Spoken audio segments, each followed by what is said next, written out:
بابری مسجد اور رام جنم بھومی کا فیصلہ جو بھی ہوا ہو الگ بات ہے، لیکن الحمدللہ ثم الحمدللہ اس جج نے فیصلہ سنایا ضرور، ایک پکش ہندو کو رام جنم بھومی کی جگہ یا مسجد کی جگہ اس کو دی ضرور، لیکن اپنے فیصلے میں یہ بھی اس نے اقرار کیا ہے کہ ہندو لوگ کہتے ہیں مندر توڑ کر مسجد بنائی گئی ہے، لہٰذا ہندو اس بات کو ثابت نہیں کر پائے کہ مسلمانوں نے اس جگہ کبھی مندر توڑ کر مسجد بنائی ہے، لہٰذا یہاں شروع سے مسجد تھی، 1949 تک اس میں نماز پڑھی جاتی تھی، مندر توڑ کر مسجد کا بنانا ہندو پکش کی طرف سے ثابت نہیں ہو سکا۔ الحمدللہ تم نے جو بھی زمین جس کو دی وہ تم جانو، قیامت کے دن تمہیں اس کا جواب دینا ہوگا، لیکن اس بات کی مجھے خوشی ہے کہ تم نے اپنے فیصلے میں یہ کہا ہے کہ مندر توڑ کر مسجد بنانا ہندو ثابت نہیں کر پائے ہیں، اور ہم بھی یہی کہتے ہیں کہ بابری مسجد کی جگہ پر پہلے کوئی مندر نہیں تھا، اور کسی نے بھی وہاں مسجد بنائی ہے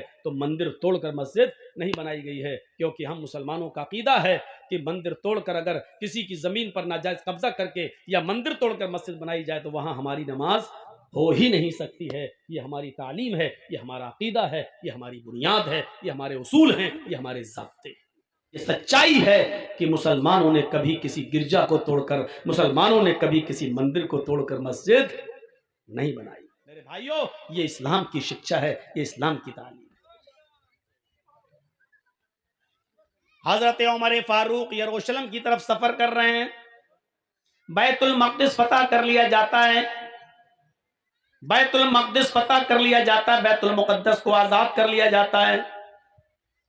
لوگوں نے ان کو بلایا، امیر المومنین آئیے، ایک بار آپ بیت المقدس میں آ جائیے اور دیکھ لیجئے، اور بیت المقدس کا نظام بنا جائیے، 2 رکعت نماز پڑھا دیجئے۔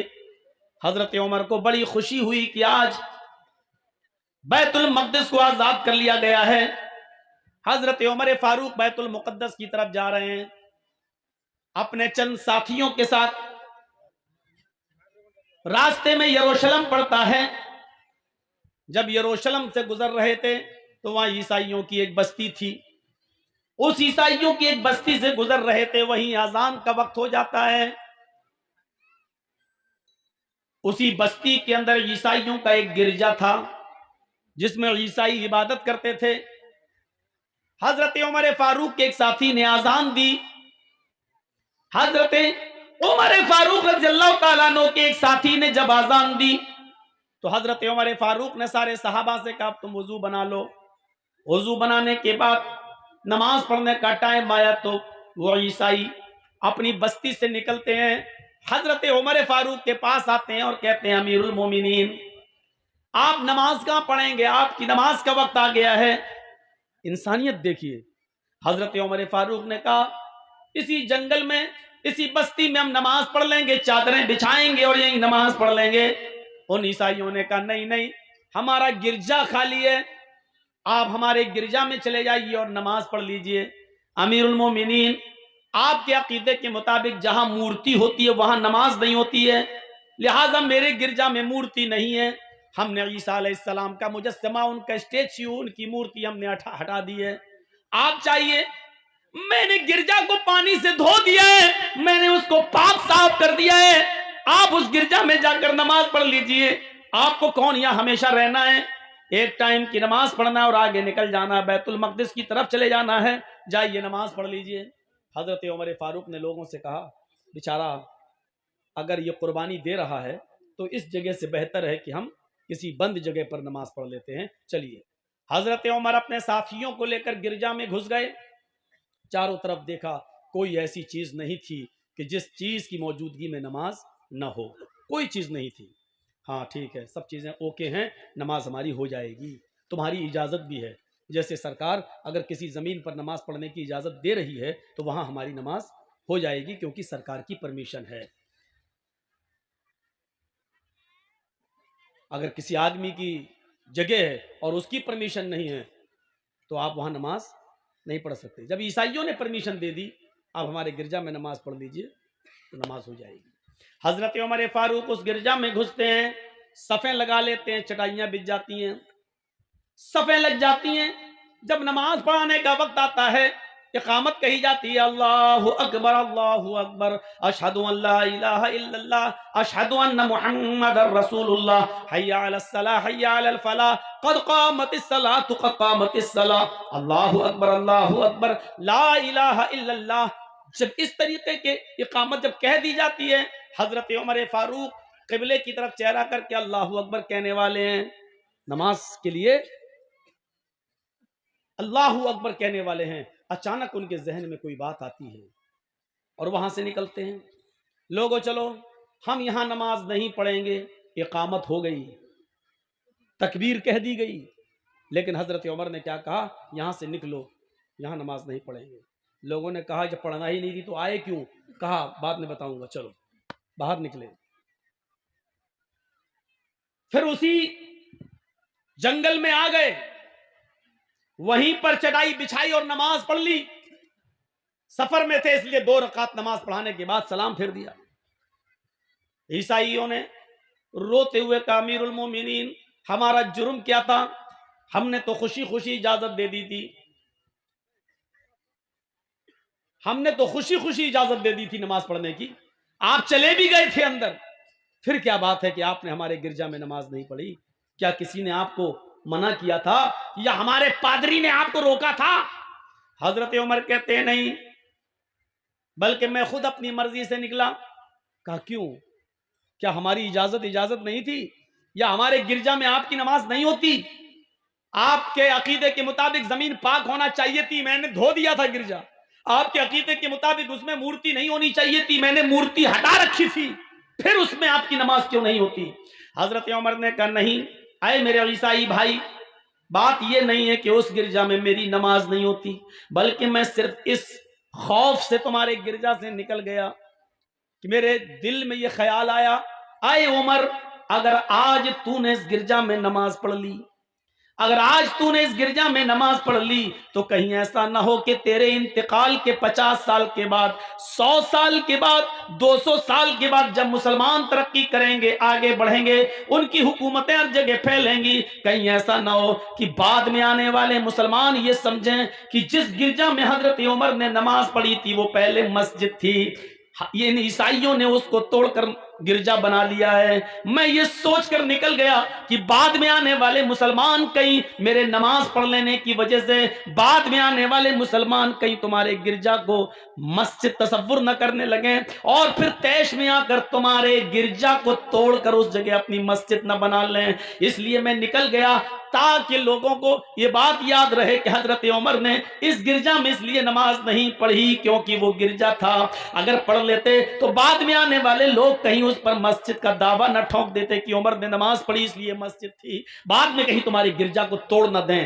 یعنی جب مسلمان چاروں طرف پھیل جائیں تب بھی حضرت عمر کو ڈر ہے کہ تمہارا گرجا گرجا ہی رہے گا، مسلمان ترقی چاہے کتنی کر لیں لیکن گرجا کو توڑا نہیں جا سکتا ہے، کسی مندر کو توڑا نہیں جا سکتا ہے. یہ اسلام کی دعوت، یہ اسلام کی تعلیم ہے. حضرت عمر نے کہا جب پوری بستی میں مسلمان ہی مسلمان ہو جائیں اور تم چند عیسائی رہ جاؤ اور اس وقت لوگ تمہاری گرجا کو توڑ دیں، یہ سوچ کر کے اس میں تو حضرت عمر نے نماز پڑھی، تو یہ کتنی غلط بات ہوگی. میرے بھائیوں، انسانیت کا سبق دیا حضرت عمر فاروق نے. چاہتے تو نماز پڑھ لیتے لیکن انسانیت تھی کہیں تمہارے گرجا کو بعد میں آنے والے مسلمان مسجد سمجھ کر توڑ نہ دیں اور وہاں مسجد نہ بنا لیں. اس لیے میرے بھائیوں یہ عقیدہ غلط ہے. کورٹ میں جو بھی فیصلہ ہو کسی بھی مسجد کے تعلق سے، لیکن یہ سچائی ہے کہ مسلمانوں نے کبھی کسی گرجا کو توڑ کر، مسلمانوں نے کبھی کسی مندر کو توڑ کر مسجد نہیں بنائی. تو انسانیت دکھانا تھی. حضرت عمر اس ڈر سے نکل گئے کہ بعد میں آنے والے لوگ کہیں عیسائیوں کو پریشان نہ کریں اور ان کی گرجا کو توڑ نہ. دیکھیے دوسروں کی مذہبی عبادت گاہوں کی کتنی حفاظت ہوتی تھی، یہ جانتے ہوئے بھی کہ مسلمان پھیلیں گے اور اس جگہ پہ مسلمان آئیں گے، ان کی تعداد بڑھے گی، لیکن حضرت عمر کو یہ بھی گوارا نہیں کہ مسلمانوں کی تعداد بڑھنے کے باوجود بھی ان کا گرجا توڑا جائے. نہیں، یہ سب سے بڑی چنوتی تھی. جنگ خیبر جانتے ہیں جو ہوئی تھی، تو جنگ خیبر کے اندر صحابہ نے ایک بہت ایسا کام کر دیا تھا جس سے یہودی خوش نہیں تھے. جنگ خیبر کے اندر جنگ ہوئی اور اللہ کے رسول و صحابہ جیت گئے، خوشی ہوئی، اور یہودیوں کو خیبر اور اس کا علاقہ خالی کرنے کا نوٹس جاری کر دیا، اتنے دن کے اندر تم یہ بستی خالی کر دو، نکل جاؤ، جاؤ کہیں بھی رہو، کیونکہ یہ جنگ اسی بات کی ہو رہی تھی، اگر ہم ہار گئے تو تم یہاں رہو گے، تم ہار گئے تو ہم یہاں رہیں گے، لہٰذا اب تم ہار چکے ہو، اب اس بستی کو خالی کرو۔ یہودی خوشی خوشی اس بستی کو خالی کرنے لگے۔ کچھ یہودی اللہ کے نبی جناب محمد رسول اللہ کے پاس آئے، آپ نے کہا یہودیوں ہمارے پاس تمہارے آنے کا مقصد کیا ہے؟ ہائے ہائے ہائے، اللہ کے رسول کے اندر انسانیت دیکھو کیسی بھری تھی۔ کہتے ہیں کہ اللہ کے نبی ہم اپنی بستی چھوڑ کر جا رہے ہیں، جہاں ہمیں پناہ ملے گی وہاں جا رہے ہیں، لیکن ہم آپ کے پاس صرف اس لیے آئے ہیں، اس جنگ کے اندر مسلمانوں نے، آپ کے صحابہ نے بہت سا مال لوٹا ہے، ہماری بہت سی چیزوں کو اوپر قبضہ کر لیا ہے، ہمارے مال و دولت چھین لیے ہیں، ہمارے گھر مکان چھین لیے ہیں۔ اللہ کے نبی نے کہا یہ تو جنگوں میں لوٹا ہوا مال ہوتا ہے، کیا جہاں ہم ہارتے ہیں کیا تم لوگ اس میں مال نہیں لوٹتے ہو؟ کیا مسلمانوں کا مال نہیں لوٹا جاتا ہے؟ فرمایا اللہ کے نبی ہم آپ سے مال مانگنے نہیں آئے، سونا چاندی مانگنے نہیں آئے، آپ نے جنگ جیتی ہے اور صحابہ نے جنگ جیتی ہے، ہمارا مال رکھ لیجئے، دولت رکھ لیجئے، زمین رکھ لیجئے، مجھے کوئی سروکار نہیں ہے، میں ان تمام چیزوں کو چھوڑ رہا ہوں۔ لیکن آپ کے صحابیوں نے، آپ کے ساتھیوں نے اس جنگ کے اندر جو مال لوٹا اس میں ہمارے تورات کے نسخے بھی ہیں، جو ہماری مذہبی کتاب ہے جو موسیٰ علیہ السلام پر نازل ہوئی تھی، انہوں نے ہماری کتابیں بھی لے رکھی ہیں، انہوں نے تورات بھی اپنے پاس رکھ لی ہے، تورات بھی ہم سے چھین لی ہے۔ تو گھر کا جب سارا سامان لوٹا گیا تو اس میں ہمارے گھر کی کتابیں، تورات جو ہم آسمانی کتاب مانتے جو موسیٰ پر نازل ہوئی، انہوں نے ہماری ان کتابوں کو، اس تورات کو بھی لے رکھا ہے۔ ہم چاہتے ہیں کہ ہمیں ہماری کتاب مل جائے، ہم چاہتے ہیں کہ ہمیں ہماری تورات مل جائے، تاکہ ہم جس جگہ بھی جائیں تو ہم تورات کی تلاوت کر سکیں۔